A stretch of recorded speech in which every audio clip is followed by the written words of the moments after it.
마태복음 이전의 16장에서 이 베드로는 주님을 향해서 이렇게 고백합니다. 주는 그리스도시요 살아계신 하나님의 아들이라고 말했습니다. 예수님은 이를 기뻐하시고 그의 고백 위에 교회를 세우실 것이라고 말씀하셨습니다. 그리고 하신 말씀은 예수님 자신이 죽음과 이 부활을 지나게 될 것이라는 것이었습니다. 하지만 그 말을 들은 베드로는 예수님을 붙들고 항변을 했습니다. 이후에 17장에서 베드로, 야고보, 요한이 주님을 따라 산을 오릅니다. 변화산, 또 그곳에서 받았던 하나님의 말씀은 이는 내 사랑하는 아들이요 기뻐하는 자니 너희는 그의 말을 들으라 하는 것이었습니다.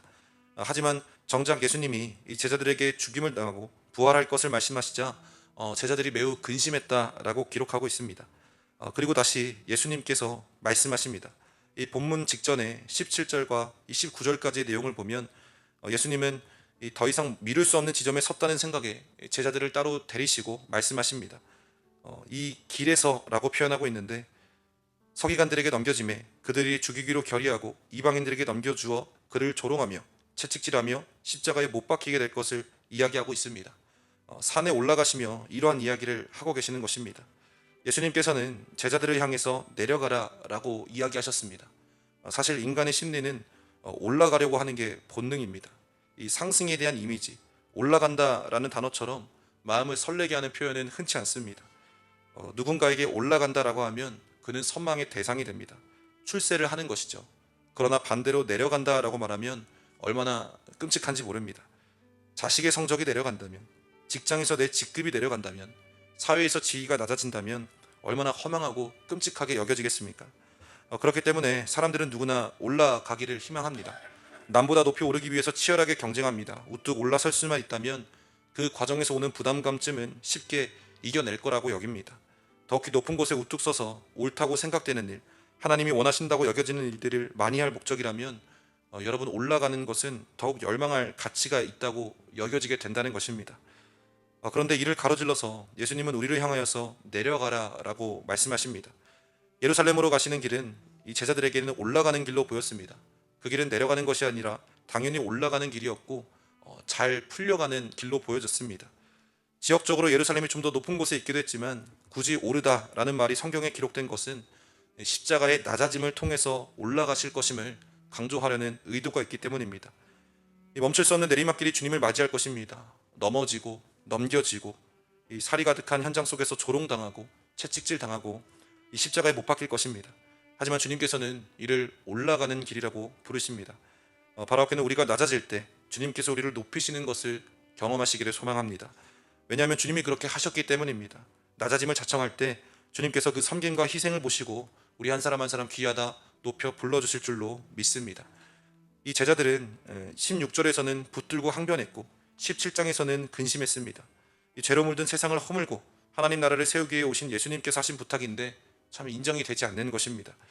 본문 20절을 보면 한 여인이 등장을 합니다. 그때 한 여인이 예수께 와서 절한다 라고 표현합니다. 데려온 아들들을 주의 나라에서 한 명은 주의 우편에 한 명은 주의 좌편에 명령해달라는 요청이었습니다. 야고보와 요한의 어머니가 다른 모든 제자들이 다 듣고 있는 가운데에 그것도 주님께서 이 당신의 고난과 죽음을 이야기하고 있는 데에서도 이렇게 나설 수 있었던 것은 일전에 하신 주님의 말씀 때문이었습니다. 그것은 재림 때에 주님을 따르는 제자들이 12보좌에 앉아서 이스라엘 12지파를 심판하게 될 것이라는 이 마태복음 19장에서의 예수님의 말씀 때문이었습니다. 그의 어미는 이번 예수님의 예루살렘 방문이 예수님께서 메시아로서 이 민족을 회복하고 하나님의 영광을 회복하고 이 왕좌에 앉아서 영광을 누리는 이 결정적인 올라감의 계기가 될 것이라고 여겼던 것입니다. 이러한 사람들에게 예수님은 말씀하십니다. 너희는 너희가 구하는 것이 무엇인지도 모르고 있다. 내가 마시려는 잔을 너희가 마실 수 있겠느냐? 그러자 그들이 대답합니다. 마실 수 있습니다. 야고보와 요한 그리고 그 어머니의 이 대답은 예언이 되었습니다. 지금 저들의 바람과는 전혀 다른 모습이지만 이후 저들의 삶 속에서 이뤄집니다. 야고보는 예수님의 제자 가운데 가장 먼저 순교를 당하게 되고 요한도 밤모섬에 유배되어서 말년을 보내야 하는 고난을 당하게 되었습니다.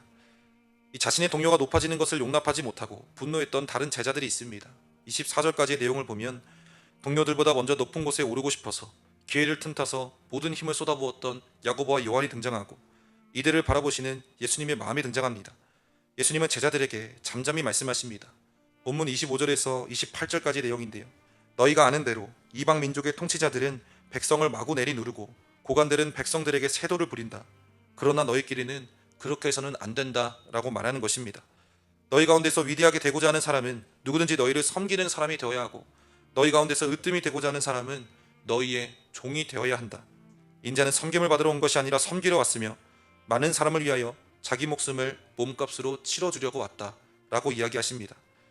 이 세상 사람들의 눈에 예수님께서는 올라가고 계셨지만 실은 가장 낮은 곳으로 내려가고 계셨습니다. 만왕의 왕으로 오셔서 영원한 왕으로 등극하는 그 왕자는 십자가의 고통이었고 십자가의 형틀이었고, 영광스러워야 할 왕가는 이 살갗을 찢는 가시관이었다라는 것입니다. 예수님은 2000년 전 제자들에게 하신 말씀처럼 오늘도 동일하게 예수님의 뒤를 따르고자 하는 우리들에게도 말씀하십니다. 진정 올라가는 길은 오히려 내려가는 길이라는 것입니다.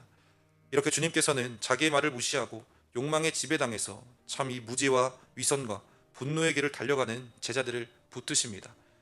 한편 이후에 여리고로 향하시게 되는데요, 29절과 34절까지의 내용을 보면 이 시각장애인 두 사람을 고치는 일이 소개가 됩니다.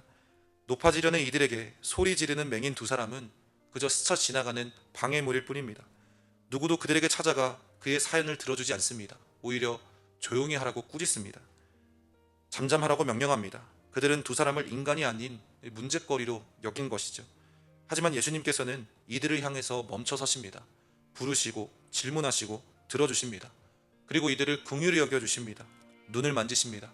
그때 그들이 보게 되었고 예수님의 길을 따르기 시작한 것입니다.